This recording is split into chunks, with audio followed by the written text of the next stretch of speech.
La palabra de Dios hoy está en Marcos 8, 27 al 38. Y la palabra de Dios dice: Jesús y sus discípulos salieron hacia las aldeas de Cesarea de Filipo. En el camino les preguntó: ¿quién dice la gente que soy yo? Unos dicen que Juan el Bautista, otros que Elías y otros que uno de los profetas, contestaron. ¿Y ustedes quién dicen que soy yo? Tú eres el Cristo, afirmó Pedro. Jesús les ordenó que no hablaran a nadie acerca de él. Luego comenzó a enseñarles: el Hijo del Hombre tiene que sufrir muchas cosas y ser rechazado por los ancianos, por los jefes de los sacerdotes y por los maestros de la ley. Es necesario que lo maten y que a los 3 días resucite. Habló de esto con toda claridad. Pedro lo llevó aparte y comenzó a reprenderlo, pero Jesús se dio la vuelta y miró a sus discípulos y reprendió a Pedro. Aléjate de mí, Satanás, le dijo. Tú no piensas en las cosas de Dios, sino en las de los hombres. Entonces llamó a la multitud y a sus discípulos. Si alguien quiere ser mi discípulo, les dijo, que se niegue a sí mismo, lleve su cruz y me siga, porque el que quiera salvar su vida la perderá, pero el que pierda su vida por mi causa y por el evangelio la salvará. ¿De qué sirve ganar al mundo entero si se pierde la vida? ¿O qué se puede dar a cambio de la vida? Si alguien se avergüenza de mí y de mis palabras en medio de esta generación adúltera y pecadora, también el Hijo del Hombre se avergonzará de él cuando venga en la gloria de su Padre con los santos ángeles. Hoy es el último mensaje del Evangelio de Marcos, en el Evangelio de Marcos, y hasta aquí, hasta el día de hoy, vamos a ver una primera parte. El próximo domingo vamos a comenzar con una nueva serie de temas basadas en las 7 cartas de Jesús a las 7 iglesias en el libro de Apocalipsis. Entonces, hoy solamente llegamos hasta el capítulo 8 de Marcos y si Dios quiere, el año que viene, seguimos con el capítulo 9 al 16 al final. Nota que al final, lo que vamos a notar es que al final de esta primera parte de Marcos, Jesús hace una fuerte declaración en este texto que acabo de leer. Y dice Jesús: el que quiera salvar su vida la perderá, pero el que pierda su vida por mi causa y por el evangelio la salvará. ¿Cómo es que Jesús aquí nos está diciendo que perdamos nuestra vida? Esto es lo que vamos a ver hoy. Este es el tema de hoy. Vamos a ver hoy 3 cosas. Número 1, ¿quién es Jesús? Número 2, la necesidad de la cruz. Y número 3, salvando tu vida. Vamos a ver. Primero, ¿quién es Jesús? Ya hasta donde vamos en el capítulo 8 de este Evangelio de Marcos, ¿te has dado cuenta que en su gran mayoría, el pueblo y los líderes religiosos no sabían quién era Jesús? Aún hasta nuestros días esta duda continúa. Muchos hoy no saben quién es Jesús. Esa es la pregunta que todavía muchos tienen. Y además de esto, que nadie sabía quién era Jesús, como que también notamos ya a este punto en el capítulo 8 de Marcos, que cada vez había más conflictos contra Jesús. Entre Jesús, los líderes religiosos y aún entre el pueblo y Jesús. Bueno, por esa razón fue entonces cuando el Señor Jesús aquí comenzó a preparar a sus discípulos por todas las cosas que iban a ocurrir después. Y por primera vez aquí fue cuando les preguntó el Señor Jesús a sus discípulos acerca de su identidad. ¿Quién es Él? ¿A qué había venido Él también? Entonces, nota que la primera pregunta que les hizo Jesús a sus discípulos en el versículo 27 fue: ¿quién dice la gente que soy yo? O en otras palabras, ¿qué pensaba la gente acerca de Él? Y es que Jesús sabía bien que los discípulos sabían qué decía la gente, qué pensaba la gente, porque ellos estaban muchas veces entre la gente, escuchaban todas las cosas que la gente hablaba, y por eso date cuenta que no dudaron en ningún momento en responder pronto a Jesús lo que la gente decía de Jesús. En el versículo 28 le responden: unos dicen que tú eres Juan el Bautista, otros que Elías y otros que uno de los profetas, contestaron. Mira todas las cosas que se decían en esos días acerca de Jesús. Que era Juan el Bautista, que por cierto había muerto recientemente. Que era Elías, que también había muerto, pero muchos siglos antes. O algunos de los profetas antiguos. En fin, hoy no es muy diferente acerca de todas las cosas que también se dicen acerca de la identidad del Señor Jesús. Cuando hoy leemos o escuchamos, hoy, siglo XXI, la misma pregunta de Jesús a ellos, ¿quién dice la gente que soy yo? Hoy, en pleno siglo XXI, aún se siguen respondiendo cosas parecidas. Para unos, una respuesta es que Jesucristo no existió. Es un mito, es una leyenda. Para otros, aún aceptando su existencia histórica, dicen que fue un revolucionario solamente que desafió el poder del Imperio Romano y que por eso lo mataron. Y no terminan las opiniones. Otros niegan que sea el Hijo de Dios hecho un hombre. Otros siguen diciendo que fue un profeta o simplemente el fundador de una nueva religión. Y cosas así, la lista sigue y sigue. Bueno, después de todas estas respuestas antiguas y modernas, Jesús sabía que sus discípulos necesitaban conocer la respuesta correcta, una mejor respuesta. Y lo mismo es contigo. Necesitas saber quién es Jesús. Y entonces, por eso les hizo la pregunta, otra pregunta en el versículo 29. ¿Y ustedes, quién dicen que soy yo? Y la respuesta de ellos, por boca de Pedro, fue, tú eres el Cristo, afirmó Pedro.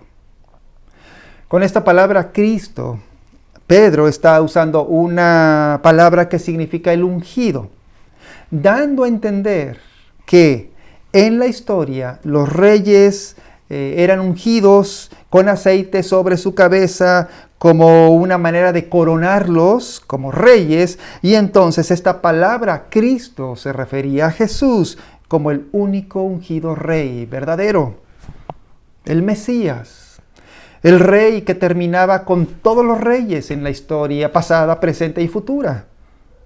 El rey a quien, como dice el Salmo 110, a quien se le pondrían a sus enemigos como estrado de sus pies. A todo esto, Pedro se refirió cuando le dijo a Jesús, tú eres el Cristo.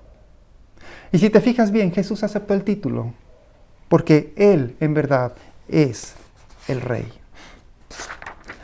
Ahora, cuando Jesús hace esta pregunta y Pedro responde así, podemos preguntar, bueno, ¿y cómo supieron Pedro y los discípulos de esta identidad correcta de Jesús?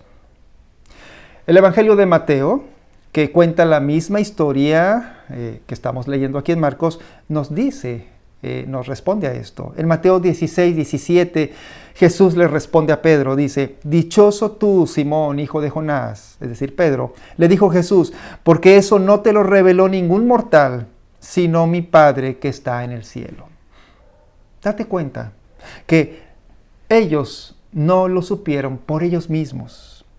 Nadie es lo suficientemente capaz o inteligente para saber, conocer la identidad de Jesús, para responder a la pregunta, ¿quién es Jesús?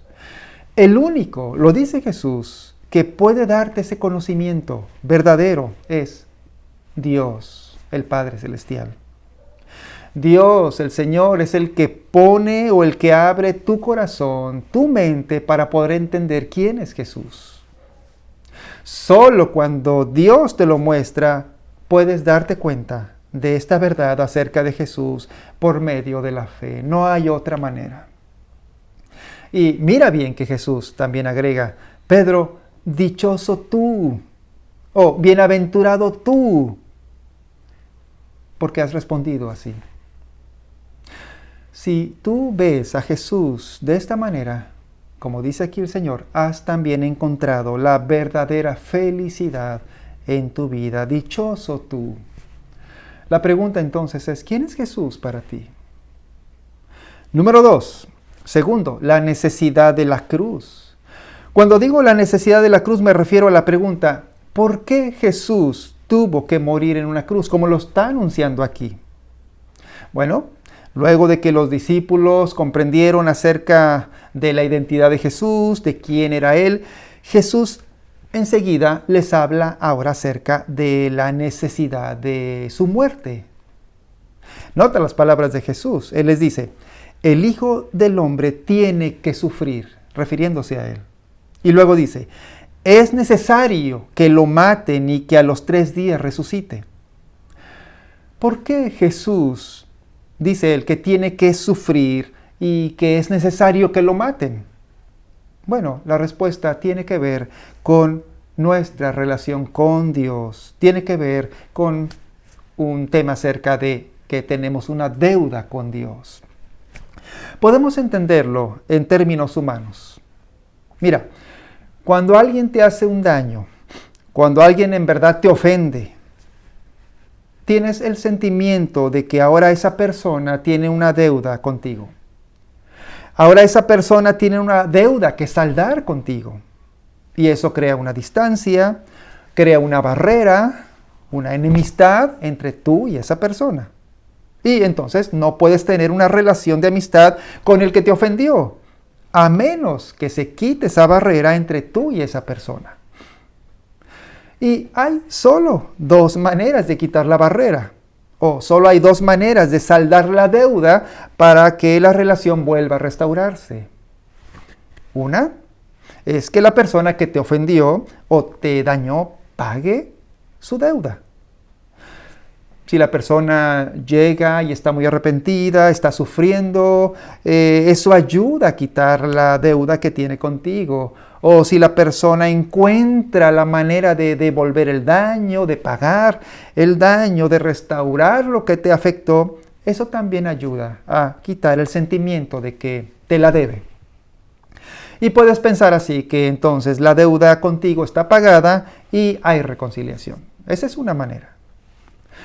La otra manera de tratar una deuda de alguien que te ofendió, que te dañó, es que tú mismo pagues la deuda. Y esto es lo que se llama el perdón. El perdón, perdonar a alguien que te ofende, que te dañó, es la voluntad costosa de absorber la deuda tú mismo. Y aunque lo desees ya porque lo perdonas, ya no vas a exigir que te la pague. Ya no vas a hacer nada contra la otra persona. Ya no vas a afectarla no solo en los hechos, sino también lo vas a tener presente en tu mente, en tu corazón, de ya no devolverle nada. El perdón entonces es abstenerte de hacer que la otra persona pague la deuda que te debe.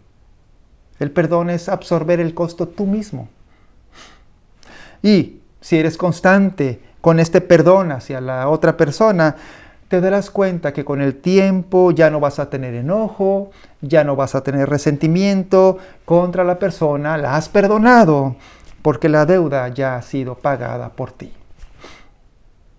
Y piensa esto, si todo esto en términos humanos es verdadero, funciona para nosotros, ¿cuánto más lo será verdadero para Dios y nosotros? Otra vez la pregunta entonces, ¿por qué Jesús tuvo que morir en una cruz? Y la respuesta es, para pagar tu deuda con Dios. Cada pecado es una deuda que tú tienes contra Dios y que debe ser pagada para que la relación entre Dios y tú sea restaurada, haya reconciliación. Pero si tú intentas o quieres tú pagar la deuda por tus pecados contra Dios, estarás perdido para siempre, porque esto no puede ser posible. Nadie puede pagarle a Dios por sus deudas, porque es mucho el pecado de tu vida contra Dios. Por esa razón, Dios mismo tuvo que pagar. Fue necesario que Dios mismo pagara tu deuda. Su perdón fue muy doloroso, fue muy costoso. Y ya dijimos que todo el que perdona tiene que pagar por él mismo la deuda, y eso fue lo que hizo Jesús en la cruz. Jesús pagó la deuda con su propia sangre, con su propia muerte, para perdonarte todas tus ofensas que has hecho contra Dios por tus pecados. Y si preguntas, ¿por qué Dios tuvo que pagar de esa manera en una cruz romana con la sangre de su Hijo? La respuesta es muy difícil. no sabemos bien la respuesta, solo sabemos que es un profundo e insondable misterio la enseñanza de la cruz. Punto número 3. Finalmente, salvando la vida.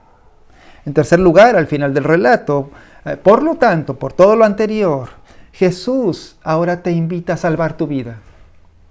Nota bien lo que Jesús te dice aquí. Nota que se trata de salvar tu vida, salvar la vida.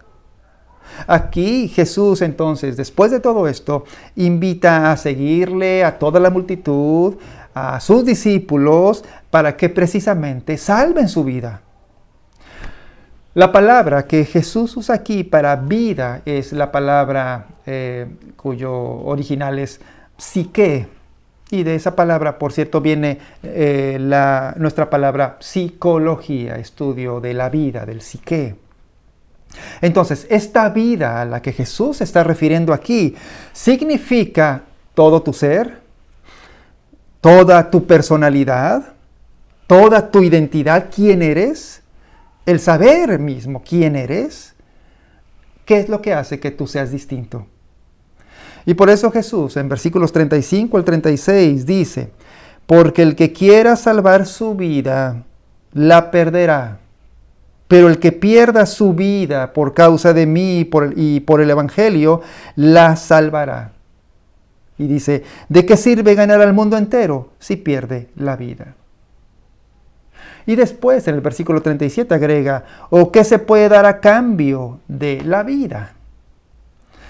¿Cuánto estimamos tú y yo nuestra propia vida? Amamos vivir nuestra vida misma. ¿Cuánto en verdad estamos dispuestos a cuidar y a salvar nuestra propia vida? Pues Jesús aquí nos está diciendo cómo en verdad cuidar y salvar tu propia vida, nuestra vida. Piensa esto. Mira cómo hoy el mundo en que vivimos, la gente está queriendo ganar o salvar su vida. Hay muchas maneras en que esta sociedad, el mundo en que vivimos, y lo que te dicen es algo así como, si tú obtienes esto, si tú ganas aquello, si tú tienes este logro, entonces ganas tu vida. Hoy lo que se te dice es algo así como si tú eres respetado en tu familia, si tú tienes éxito profesional y ganas dinero, si tú tienes una gran reputación, una buena posición social, económica, si tú eres una buena persona moralmente, si tienes un romance, entonces ganas tu vida. Eso es lo que se te dice hoy. Pero Jesús aquí está diciendo que esto no te va a funcionar. En el versículo 36 lo dice muy claro. ¿De qué sirve ganar el mundo entero? Todas las cosas que acabo de referir, si se pierde la vida. Puedes ganar el mundo entero, pero Jesús dice, vas a perder la vida. Y también Jesús nos dice cómo entonces puedes ganar la vida. En el versículo 35 dice, porque el que quiera salvar su vida, la perderá. Pero el que pierda su vida por mi causa y por el Evangelio, la salvará. Es muy importante que veas que tu vida, es decir, la palabra vida, significando toda tu personalidad, toda tu identidad, el saber quién eres tú, lo que hace que seas distinto, todo tu yo se gana, dice Jesús, solo por mi causa y por el Evangelio. La única cosa en la que puedes salvar tu vida, el único en que puedes basar tu vida, tu identidad, tu personalidad entera es en Jesús y en el mensaje del Evangelio. Y este mensaje del Evangelio te dice, lo que vimos anteriormente, que fue necesario que Jesús fuese muerto en una cruz para pagar tu deuda con Dios y perdonarte y salvarte. Jesús te invita a seguirle. No te avergüences de Él.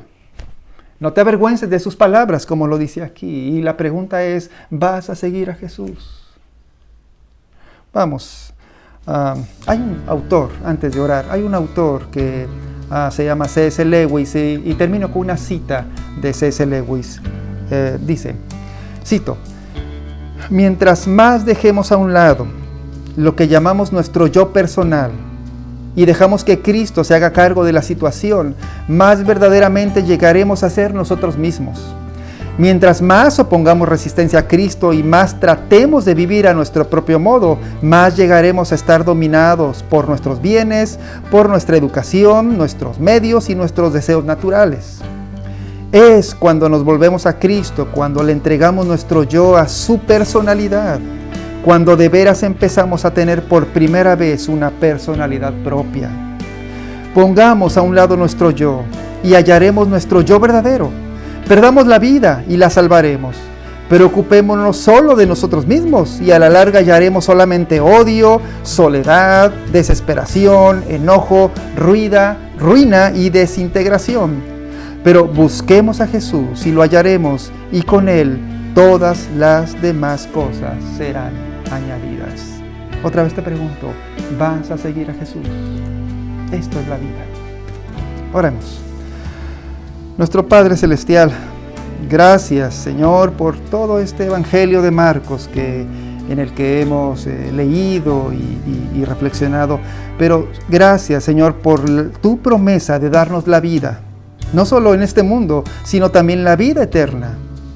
Abre nuestro corazón para conocer a Jesús, para conocerlo más y más, y que aunque nos parezca que perdamos la vida por seguirle a Él, en realidad, Señor, la ganamos. Gracias por tu amor, por tu bendición, gracias por tu evangelio, por tu palabra. En el nombre de Jesucristo te damos gracias. Amén.